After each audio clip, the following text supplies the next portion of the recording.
그 낙수 효과가 한국이나 대만에 있는 회사로 이미 오기 시작을 했다는 거죠. 그래서 대표적인 변압기인 회사 두 곳은 좀 짚고 가시는 게 좋을 것 같습니다. 안녕하세요, 영일이 지원입니다. 여러분, 트럼프 2기가 출범을 했습니다. 거의 BTS 공연장을 방불케 하는 엄청난 인기였다고 하는데요. 효과 때문인지 사실 취임식 전까지만 하더라도 미국 주식시장도 그렇고 한국 주식시장도 그렇고 그 상승세를 이어가고 있었습니다. 그런데 진정한 악재는 호재가 터졌을 때라고 하잖아요. 이제 기대감이 상실되었기 때문에 또다시 약간 좀 위태로운 모습을 보여주고 있는 것 같습니다. 오늘의 주제에 좀 들어가기 전에 이제 트럼프 2기에 지금 이 시대 때 투자를 하기 위해서 반드시 짚고 넘어가야 할 두 가지 사항이 있는데 여러분들 투자하실 때 도움이 될 것 같아서 좀 말씀드리고 주제로 넘어갈까 해요. 일단 트럼프 2기가 됐다고 해서 주식 황금기가 될 거다 이렇게 좀 예상하시는 분들도 많은데 한편으로는 또 딜레마가 있습니다.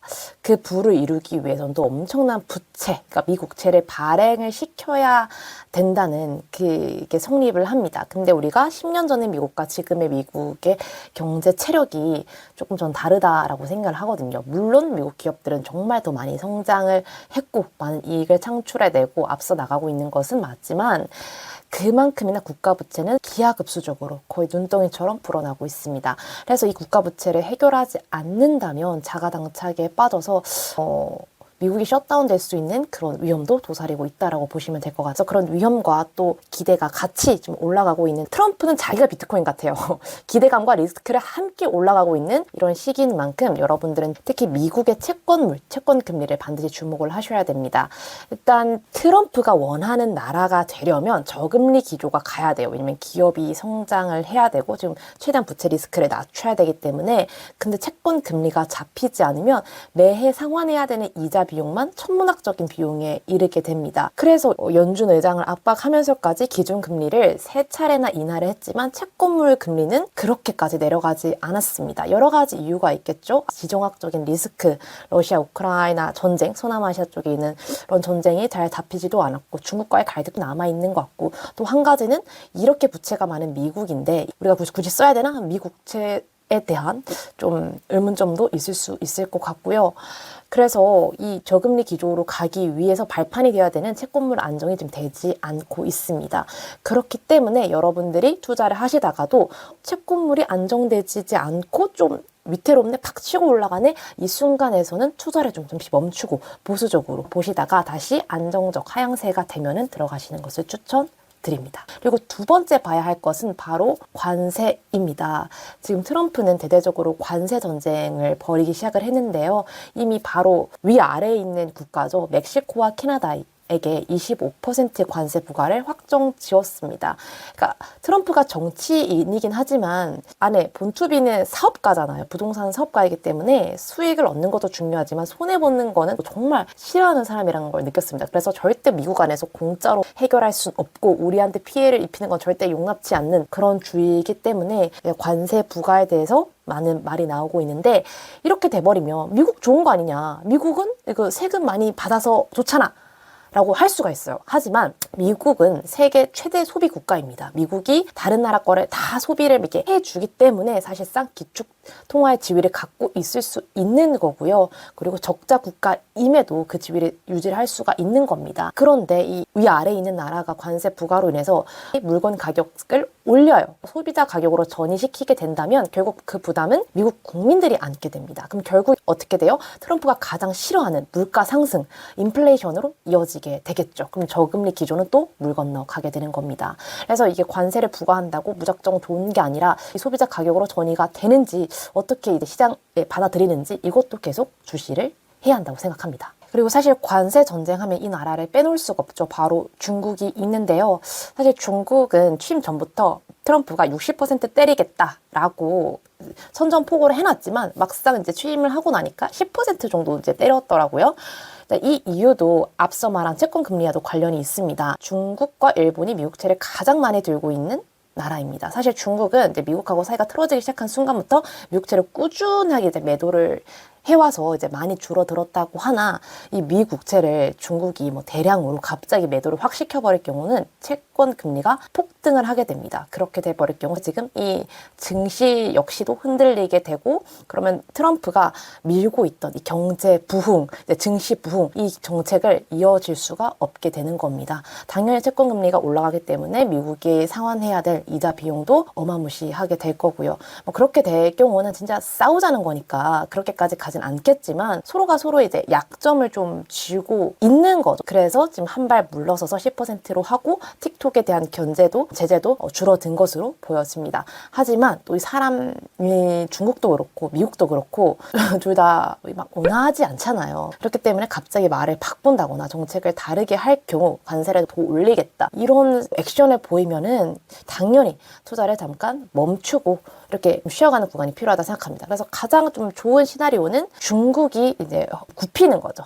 미국이 원하는 말을 좀 해주고 1등 국가 다 해라 이거를 인정을 해주는 건데 과연 이 시진핑이 그걸 할까 중국이 그걸 할까는 사실 의문이긴 합니다. 두 가지 상황을 항상 체크해 나가시면서 투자를 꼭 하셨으면 좋겠어요. 특히나 채권물 금리 같은 경우는 인베스팅 어플이나 아니면 구글에 미국 채권물 10년 금리 이런 거 쳐도 잘 나오시니까 여러분 투자하시기 전날에 아침에 확인해 보시는 것을 추천드려요. 그럼 트럼프 이기 때 이런 거 주의해야 될 건 알겠어. 그래도 수혜직은 또 알고 싶잖아요. 왜냐면 이 정책이라는 것은 기업의 방향과 또 경제 방향에 엄청난 영향을 끼치는 거기 때문에 트럼프의 정책을 알면 돈이 어디로 흘러갈지 이걸 알 수 있는 부분이기 때문에 반드시 봐야 한다라고 생각을 합니다. 그래서 정책의 방향을 제가 쭉 살펴보는데 결국에는 저는 하나로 좀 귀결된다는 느낌을 받았어요. 바로 에너지였습니다. 에너지에 대해서 굉장히 많은 관심을 좀 쏟고 있다는 게 느껴졌고요. 특히 에너지 생산을 하는 거에 있어서 제한을 풀겠다 이렇게 얘기를 해버렸단 말이죠. 파리 기후협약을 나가겠다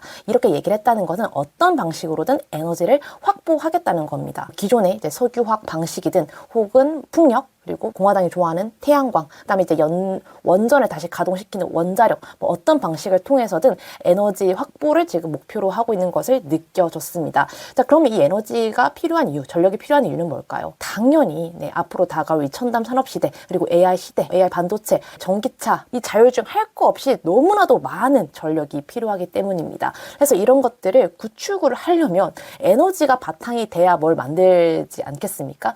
그리고 나서 또 제시한 것이 바로 AI 합작사입니다.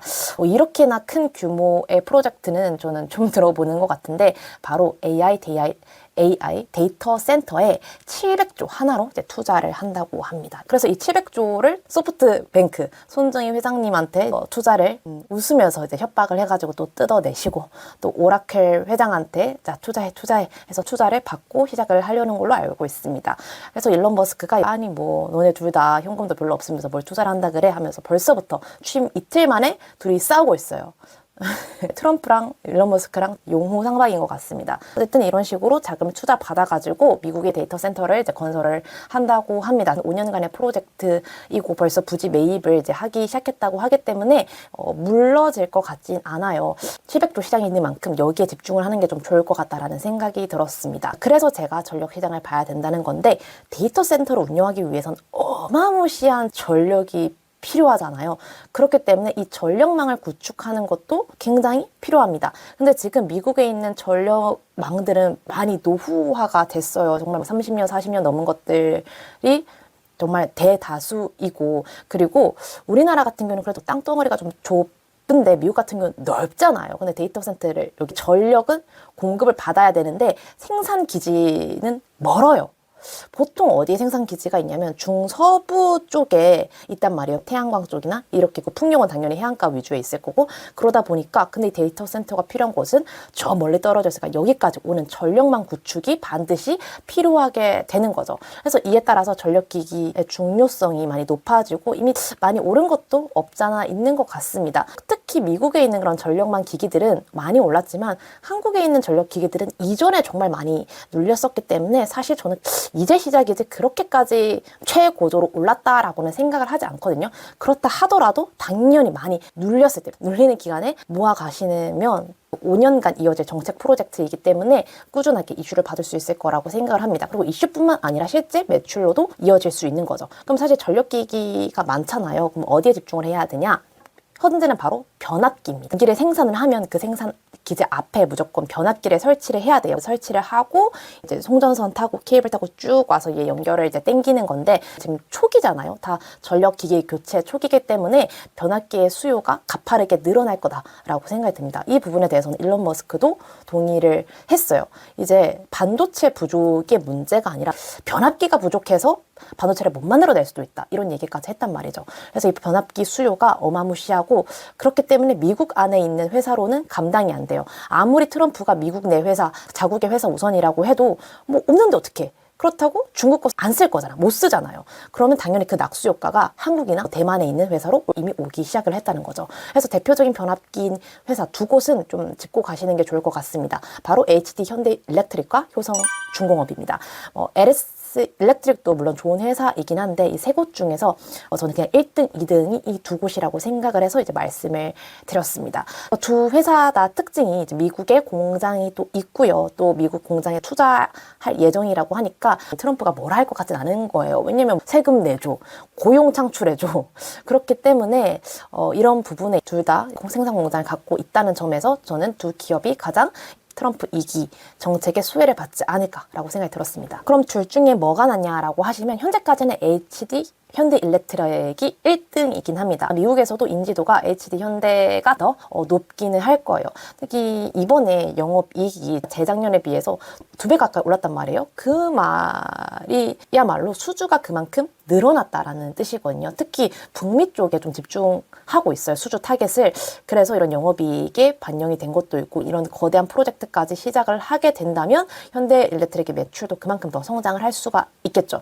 그리고 여기가 좀 더 주목해 봐야 되는데, 바로 영업이익률입니다.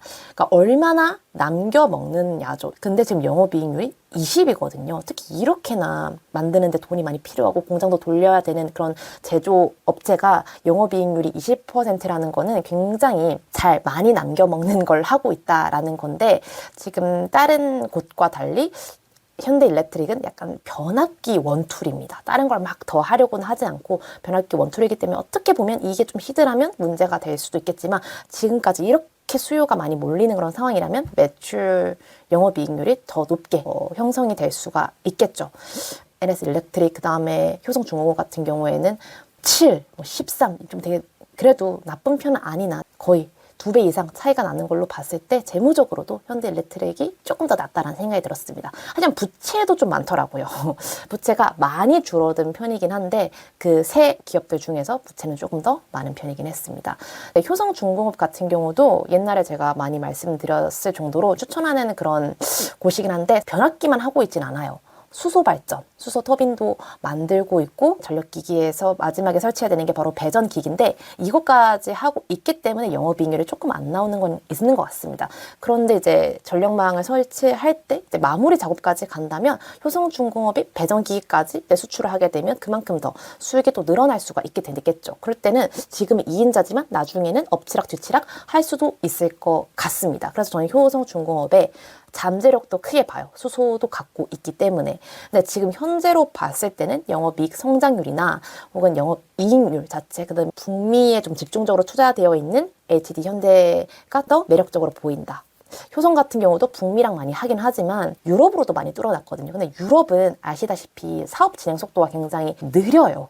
느리지만 전망위로도 뚫어 놓는다면 이것도 또 훌륭한 수주처가 될 거기 때문에 이 두 기업은 계속 보면서 하시면 될 것 같아요. 근데 좀 요새 이런 분들 있잖아요. 한국 주식에 신물이 났다. 근데 사실 신물 날 때 들어가야 되는 거이 맞는데, 이제 신물이 났다 하시는 분들은 미국에 있는 전력기기를 궁금해하시는 분들이 있는데, 미국에 있는 전력기기 기업들은 굉장히 많지만 사실 가장 유명한 곳이 바로 제너럴 일렉트릭, 네, GE이고요. 지금 분할이 됐긴 한데 그 중에서 전력망을 담당하고 있는 쪽이 GE 베르노바입니다. 버노바라고도 불려요. 근데 이 기업도 이거 1년 사이에 300% 가까이 올랐어요. 엔비디아보다 더 많이 올랐어요. 그렇기도 하고, 근데 얘네가 전력 기기만 하고 있는 건 아니거든요. 풍력을 좀 중심으로 하고 있어서, 근데 풍력은 초기 설비 투자도 돈이 너무 많이 들고, 근데 여기에 대해서 돌아오려면 시간이 많이 걸리기 때문에 아직까지는 영업이익이 마이너스예요. 그래서 저는 그 점이 아쉽더라고요. 기대를 받고 있긴 하나 영업이익이 마이너스이고, 그리고 지금 주가가 $400가 넘어가기 때문에 투자를 하기에는 부담스러운 상황인 것 같긴 합니다. 그래서 좀 많이 눌렀을 때 차라리 TF로, 코덱스로 할 수 있거든요. 코덱스 미국 전력 인프라로 베르노바를 할 수 있으니까 이것도 대안이 될 수 있을 것 같습니다. 이렇게 이제 트럼프 시대에 맞춰서 돈이 쏟아질 전력 시장에 대한 이야기, 또 어떤 기업들이 좀 주목을 받을지에서 말씀드려 보았습니다. 늘상 말씀드리지만 매수 추천이 아니라 지금 들어가라가 아니라 항상 저는 제 책에도 적어놨어요.